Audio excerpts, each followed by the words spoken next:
Hola, hoy quiero hablar acerca de la violencia familiar y una respuesta procesal que estamos promoviendo. Cuando hablamos de un problema social como la violencia familiar, encontramos manifestaciones de ella en todos los niveles, tanto socioeconómicos como educativos. Y también los encontramos en un amplio rango de edad, desde recién nacidos hasta ancianos son víctimas de la violencia. Pero desgraciadamente donde más se manifiesta la violencia familiar es precisamente con la mujer y más deplorable aún con los menores que no tienen manera de defenderse. En las familias que viven con violencia, los menores han identificado que el ser violento, si bien es odiado, a la larga es imitado, porque descubrieron que la violencia es el poder en la casa. De estos hay algunos trabajos muy interesantes. Ruiz Carbonell nos habla ampliamente sobre el tema.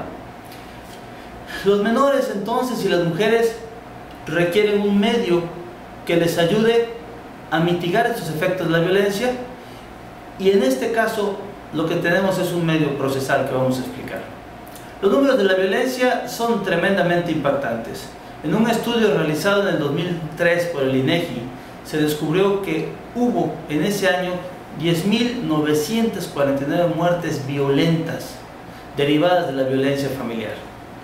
El Estado tiene la obligación de ser garante de los derechos humanos y tiene que buscar la manera de atender a las víctimas de la violencia y encontrar una tutela real que asegure a los sujetos pasivos del delito los medios que los mantengan con cierta seguridad, y para esto requieren que la justicia sea la que esté al frente de los problemas. ¿Y por qué la justicia? Porque las leyes como tal no sirven si no se ejecutan. Para eso requerimos que los juzgados ejerzan esa facultad y que sea en la ejecución de las sentencias donde haya cumplimiento a todos los problemas derivados de la violencia familiar. El problema aquí radica en el hecho de que, por ejemplo, en México, cuando se busca resolver un delito derivado de la violencia familiar, hay involucrados acciones penales y civiles que encuentran la misma causa petente, es decir, la causa de pedir es acción civil y también es causa penal, de tal forma que no dejan a las víctimas poder encontrar una justicia expedita y pronta. Tienen que acudir a resolver el problema penal y por otro lado tienen que ver los derechos civiles, tienen que ver la manutención, tienen que ver cómo queda la propiedad, derechos ejidales en muchos casos. Y aquí viene la pregunta: ¿se puede hacer esto en uno solo? Nosotros podemos decir que para efectos prácticos y para efectos de docencia el derecho está dividido, y en este caso penal y civil. Pero cuando encontramos una conexión, cuando entramos en una naturaleza del delito que conecta derechos civiles y penales, debemos de buscar una modificación a nuestras normas que permitan atender a las víctimas del ilícito en un solo punto judicial, un solo proceso. La violencia familiar debe combatirse de diferentes frentes.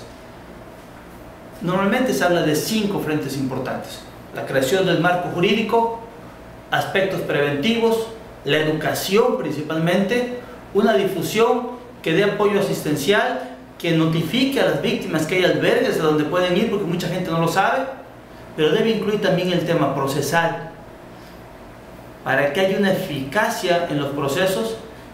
Y la propuesta es entonces tener un proceso ágil, que el juez penal, desde que recibe del Ministerio Público la denuncia de los hechos, la consignación al juez, debe de atender los derechos civiles y penales y resolver en una sola instancia ágil, que no tenga la víctima que sufrir la pena del delito y además ir a otro juzgado a recibir atención a su problema. En España ya existen estos tipos de juzgados, donde hay un proceso unitario para resolver causas penales y civiles cuando provienen de la violencia sobre la mujer. En España le hablan violencia doméstica. Estos juzgados son especiales, son juzgados ad hoc creados especialmente para atender estos problemas. Aquí lo que se propone es imitar a España y seguir procesos penales donde se resuelvan los dos asuntos relacionados, civiles y penales, ocupando el principio publicista que tiene el derecho penal, donde sin impulso de parte el juez tiene que ir atendiendo y resolviendo todos los procesos. Los invito a conocer un poco más acerca del tema en un artículo que nos fue publicado y que aparece en el cintillo, donde ustedes pueden accesar y verlo, e igualmente seguirnos a través de un blog. Gracias.